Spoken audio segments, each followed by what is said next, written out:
En tout cas, mbote bandeko balandi ya CT News nazalaki deja ya kolala babengi ngai na bibona bongsaka elongi na mbangu na ya mpona pesa précision oyo nawe etali bongo liwa ya Baba Kyungu wa kumwanza bandeko balandi. C'est une mauvaise nouvelle oyo tokolalela mokolo lelo, mais on n'a pas de choix pour nous qui croyons.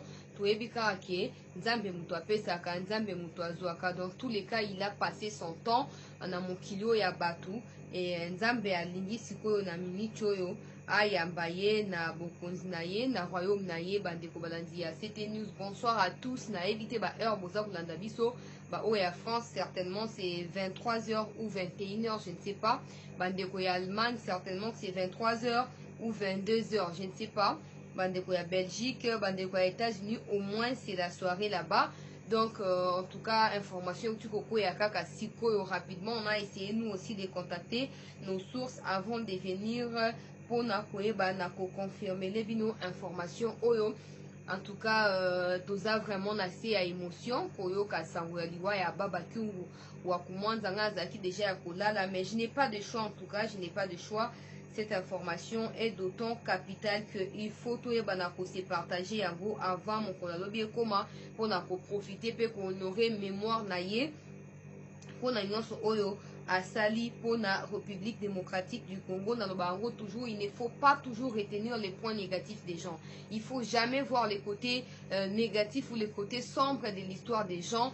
Hein? En tout cas, surtout quand ces gens-là sont impliqués, n'ont pas toujours été ou c'est toujours important de pouvoir mentionner Batu, Bola Munabango quand il est faux, Bandeko Balandi. Il y a chancela.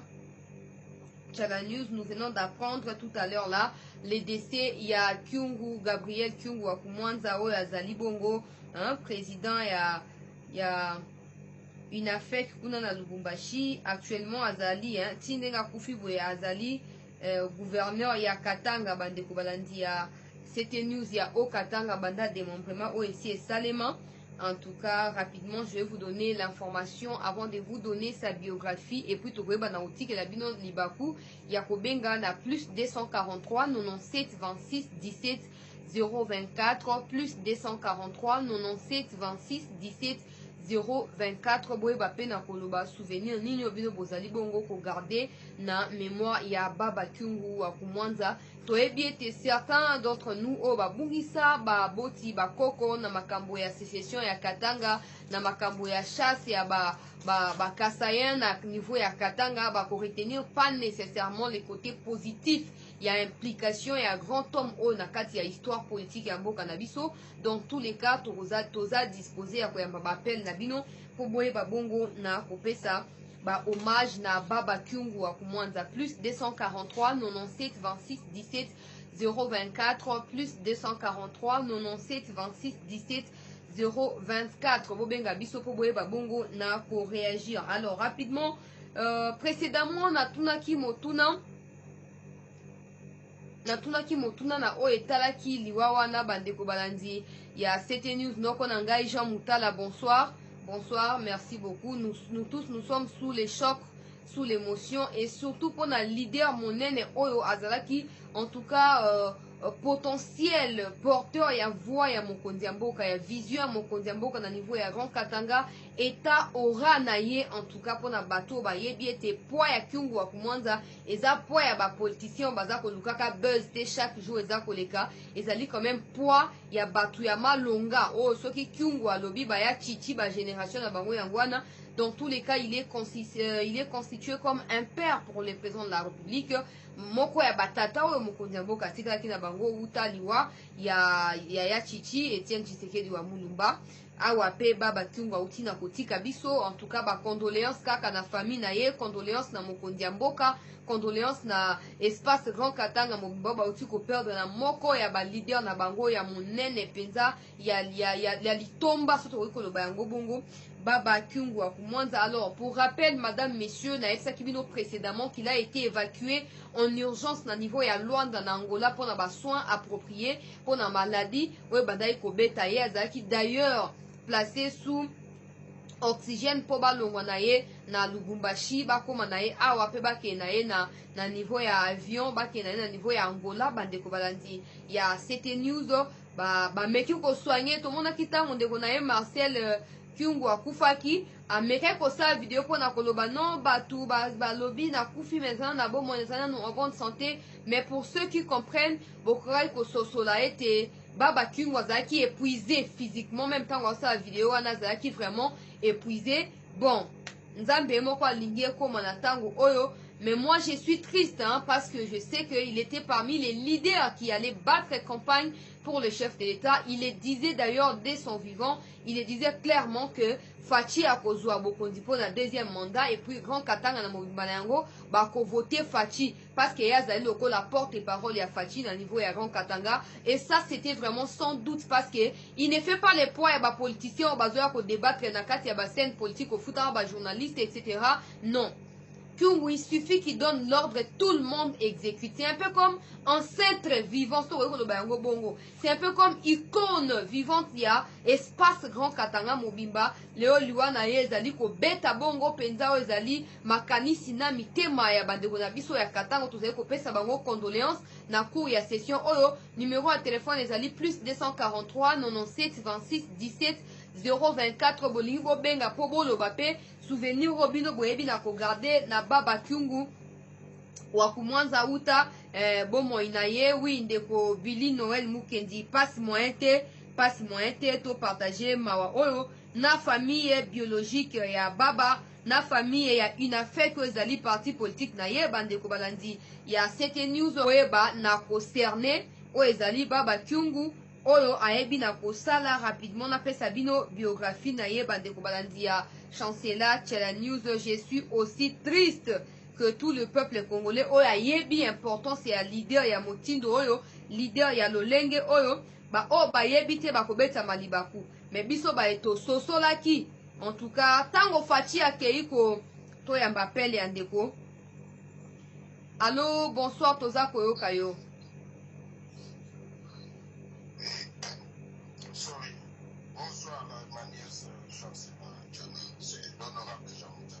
Ah, d'accord, oui. En tout cas, je ne sais pas, je viens d'écrire que je n'ai pas vraiment un mot à dire là-dessus parce qu'il y en a un choc. Et là, il a beaucoup de koloba boye, et l'on a koloba.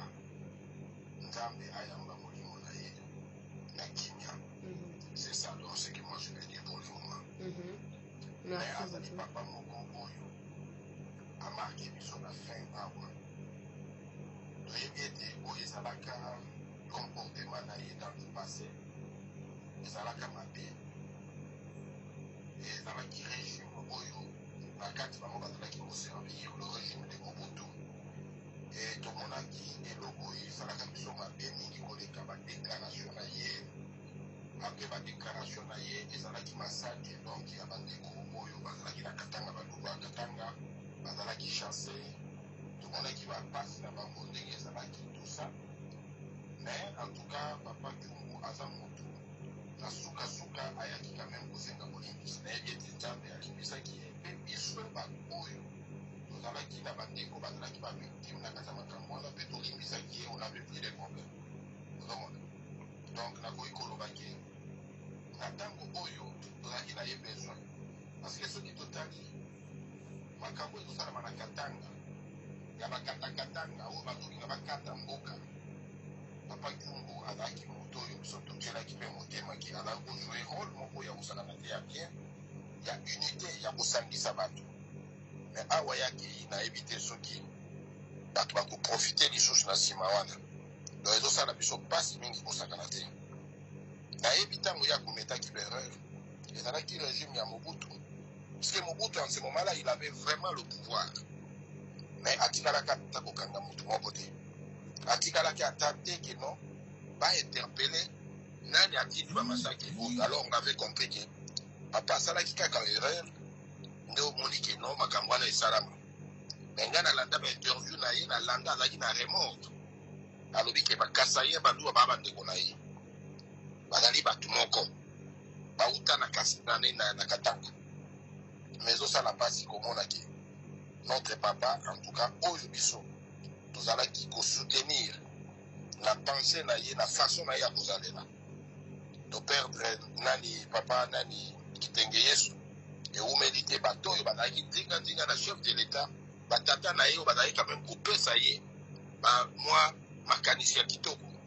Et aujourd'hui donc c'est encore le cas ya tobongisa papa oyo vraiment nazala mingi ya koloba te nakosenga kaka nzamba ya molimo na ye na kimia et puis apesa famille na ye lisusu makasi mpenza koleka. En tout cas toza na kati ya matanga monene. Merci beaucoup ma sœur. Merci beaucoup. Mes condoléances na yo noko na ngai Jean Moutala. En tout cas peuple congolais na mobimba na yango azali éprouvé ba oyo bazozwa conscience na ba dekoloba ya ampleur ya ya leader lokola mwana mboka auti kotika biso baba Kyungu wa kumwanza bandeko balandi ya chancela Tchalanu tout ça ko continuer na bino plus 243 97 26 17 024 tozwa biographie na ye rapidement parcours na ye na mokuse penza le temps ete ba information oyo ezala actualisé tokozonga mpona koéclairer bino lisusu na oyo etali ba détail na oyo ezali bongo parcours pe carrière na ye lokola homme politicien uta tango ya Mobutu plus 243 97 26 17 024 tosali vidéo oyo tardivement parce qu'information ekweli biso nazalaki déjà ya kolala babengi tellement bainsister ke ba vérifier information nga pe na bipo bozia na benga nanu ba oyo nga pe na yebi lokola ba source ba oya espace ya Katanga na tala boboye baka na Congo so komi déjà 22h bato bayambaka ba peine na pasi na meki coïncité mibale na kati ya bato nyonso na bengi bandimi ba confirmer lenga information ba yebi singa bazali d'ailleurs debout pona ba démarche ndenge ba okita na niveau ya Lubumbashi po bazwa nzoto ko uta na Angola et ya wana parce que selon bango c'est que liwe ekutie na niveau ya Angola nde na bon na ya kopesa pe confirmation na bande nyonso bande ko benga ngai bande ko déranger. Alors rapidement tozwa baba Kyungu akumwanza abotami bongo bande ko balandi na 1938 bande ko balandi. Il y a cette news, soit 22 ans, en tout cas, indépendance et salemi yazaki na 22 ans. C'est comme ça que Boroyo a commandé autant à ma ming na kati ya mama kambo ya ba atrocité, mais aussi na kati ya makambo ya malamu na oezanini na oesalema ki banda avant indépendance ya mboka na biso kino tango indépendance ye na tango ya Mobutu bazaki toujours wana pona ko gérer mboka na biso ndetala abotami na 1938 bandeko balandi ya chancela Tchalanu actuellement azali gouverneur ya Okatanga bandeko balandi na date oyo ya 1991 ti na 1994 na azalaki bongo gouverneur ya province ezalaki nanu Shaba na tango wana ekomaki Katanga na mikolo milekaki na président ya république ezalaki bongo Seseseko Kowazabanga Kukungbendu Mobutu. Et puis, de 1997, donc du mois de mars au mois d'avril, il y a 1997, à Zonga Kilisusu, gouverneur, il y a province, il y a Katanga, moi déjà, tout le monde, na Shaba, Tokomi, na Katanga, en tout cas, bande ko balandi ndenge ba surnommé et baba wa Katanga azali komo na epende zali Antoine Gabriel Kyungu wa Kumwanza azali bongo président ya Union nationale des fédéralistes congolais otoza ko benga UNAFEC bande ko balandi ya chancela cha news atiki bana kombo Angélique Kyungu mwamba na ba o misusu wana batange biso ate bande ko balandi ya chancela cha news ndako na ye donc résidence na ye officielle ezali na Lubumbashi bande ko balandi ya chancela. Et puis na o etali makambo ya politique récemment azaki nommé na mokonzi ya mboka lokola PCA na kati ya ba PCA na ba mandataire na kati ya ba entreprise publique oyo mokonzi ya mboka anomaki ntango akomi na bokonzi ntango akomaki na bokonzi anomaki bango tomonaki fufu ndenge asopaki na mutu wana mpona kosepela nomination oyo rapidement bobenga biso bandeko balandi plus 243 97 26 17 024. Alors tozwa mwa aperçu muke ya ora na banda ekoloba ya impact oyo azali na yango sur la communauté katangaise soto koyo koloba bongo en particulier et puis généralement na histoire ya République démocratique du Congo bao bazali na ba bonne mémoire ba bandi déjà komi rappeler bisika bazali pona rappeler ba fait néfaste oyo te ya ba expulsion na ba tuerie massacre soto koyo koloba bongo ya peuple kasayan na niveau ya Katanga. Plus tard papa na biso Kyungu tango a comprenaki que zalaki fait moko yo impacté pas positivement carrière na ye en tant que politicien ayebaki na kosenga bolimbisi na papa na biso ya Kasai maman na biso ya Kasai pona makambo oyo bango bayebaki na participer d'une façon ou d'une autre sous les pouvoirs ya Mobutu. Pendant ce temps batu bazalaki un peu pessimiste à l'idée à pardonner parce que rien ne prouvait qu'il était sincère. Mais au fur et à mesure, comme avant l'élection en 2018, la période de la campagne électorale, Fachi pour na bato bayeba quitter. Fachi, il faut quitter Katanga pour la campagne. Mais moi, boye bitango ba panzani na bato la mukawana après Genève. Fachi a retiré candidature. Veka Landi Fachi a soutenu Fachi. Fachi a inamaki moi mingi na bato ebele très boye na boye. Katanga komaki glissant parce que visiblement Tungu Wakumwanza azali lokola moko ya batata ya Katanga, mais Moïse Katumbi lokola moko ya ba jeune, tope ba leader politique actuel ya Katanga ya azaki côté ya ba Fayulu na ba Jean-Pierre Bemba. Donc du coup c'était compliqué pour Fachi à sangisa quand même batu ebele, sachant que c'est à Katumbi de le faire et si Katumbi le fait ça sera en faveur ya Martin Fayulu. En dépit de tout ça, Baba Tungu Wakumwanza a rassuré Fachi. A rassuré Fachi étant père parce que dans la kolobangwa ya titi be bazali ba ninga ba Kyungu Wakumwanza Kyungu azali lokola moboti pona Fachi mokonzi ya mboka sikoyo a motivé Fachi akita na Katanga ye déjà si a mobiliser qui déjà nini ba koyamba Fachi bona boye Bobo sentait que Kabila y a organisé l'élection et que pendant ce temps Kabila était encore puissant et que Kabila est lui aussi ressortissant et à Grand Katanga. Donc, ce n'est pas facile pour un fils d'opposant et pas n'importe lequel. Opposant a Telemeli Kabila ou Tabo Konzae qui nous attend encore en 2018. Ok, na Katanga la fief électorale naturellement. Il y a Joseph Kabila pour combattre campagne pour mobiliser autant de foules. Fachi a bradé peur wana yena veka bakiti na niveau ya Lubumbashi. Kyungu Wakumwanza wa bongisaki déjà batu. Pour les gens qui ne savent pas.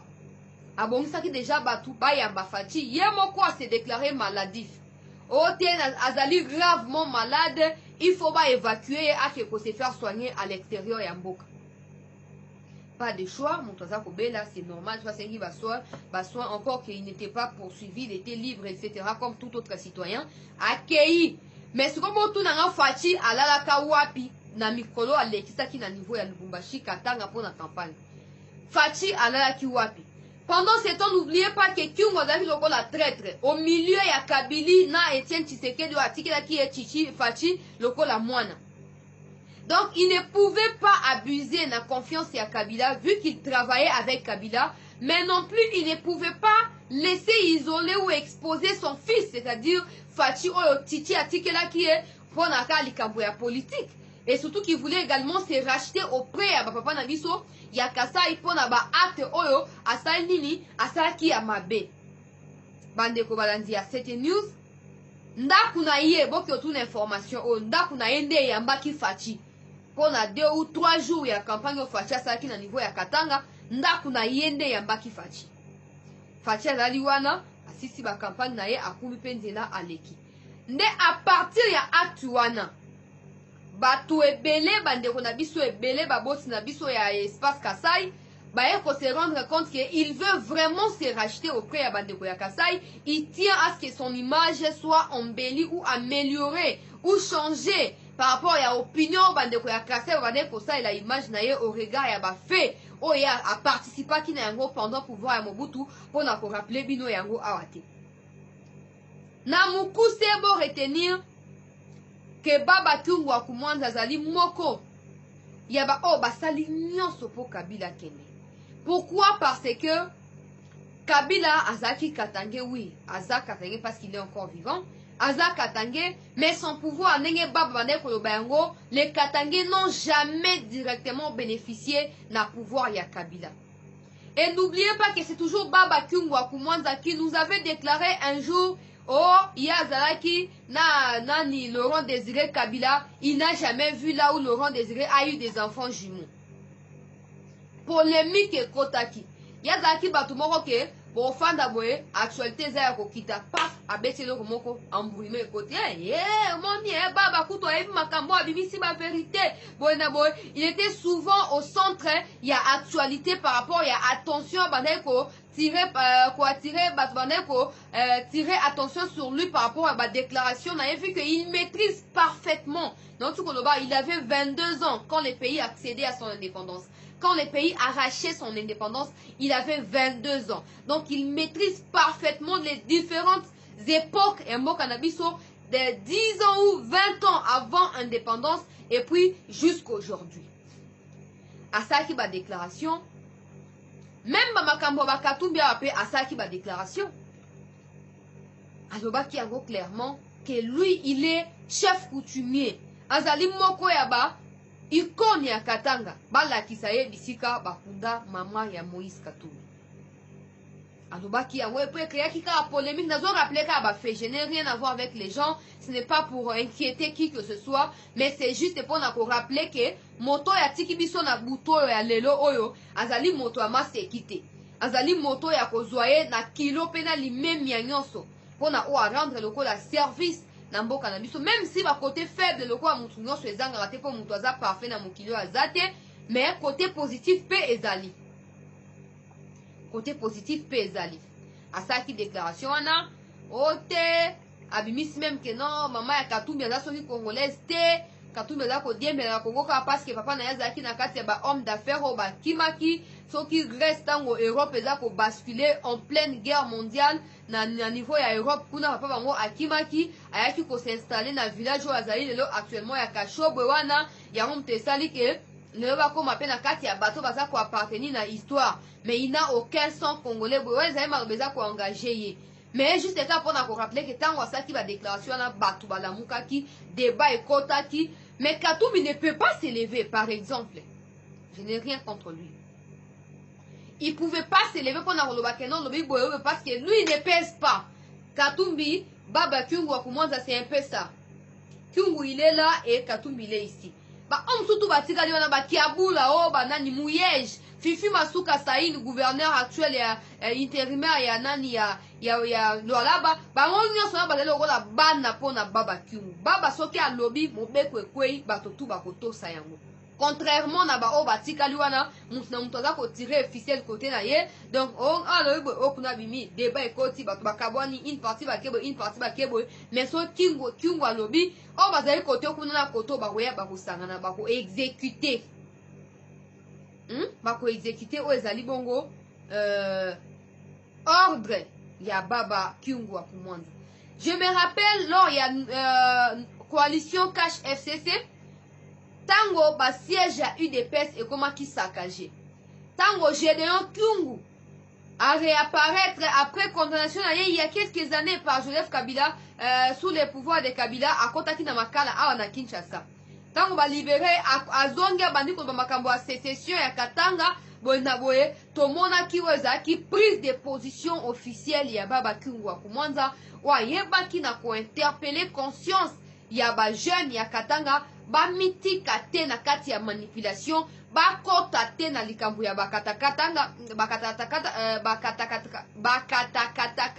bakatakatanga c'est tellement louche que moi bien maman bien zate bakatakatanga donc du coup alors ça qui appelle il y a éveil il y a conscience il y a ba jeune et notez ceci bandeko ya cette news il est parmi batu oyo bayeba ki na ko trahir ba siège na ba milieu oyo bakatakatanga bazwaka souvent lokola emprise na bango bafandaka baopéraka na makambo na bango ye mutu asengaki epai na président ya république ete président a renforcé militairement Katanga na etali ba dispositif sécuritaire pour na ko permettre ko lutter contre phénomène ya bakatakatanga o baza ko recrutaka ba jeune baza ko mesenisa bango ko kotse bango na kati ya makambu ya mabe et c'est à l'issue ya concertation oh ya ye na ba membre ya cabinet ya mokonzi ya mboka ne président de la république en compagnie ya ministre ya défense na ministre ya intérieur bayebaki na ko dépêcher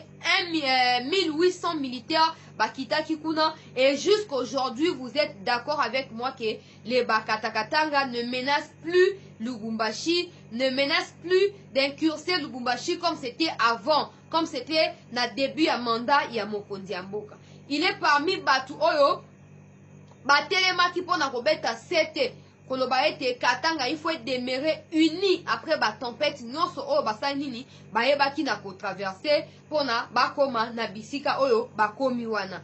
En tout cas azali kaka perte te mpona République démocratique du Congo bandeko ya Sete News, azali perte pe mpona unité ya espace Katanga oyo ekomaki na bangoyi mudu na basali ya nzambe ya ba soko tosi moto boye te kokata Katanga soko sali boye te même bangoyi mudu na bazali awa baba azali kuna pa bangoyi mudu na bazali lokola bana mpona baba Kyungu wa Kumwanza.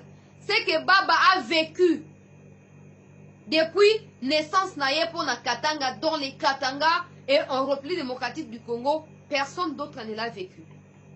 Personne. Baba bana bazaki wana okuta oya ute kokufa katumba mwake mwa ba génération ande bato baza ko maîtriser histoire. Ya début pe ya fin ya Mobutu.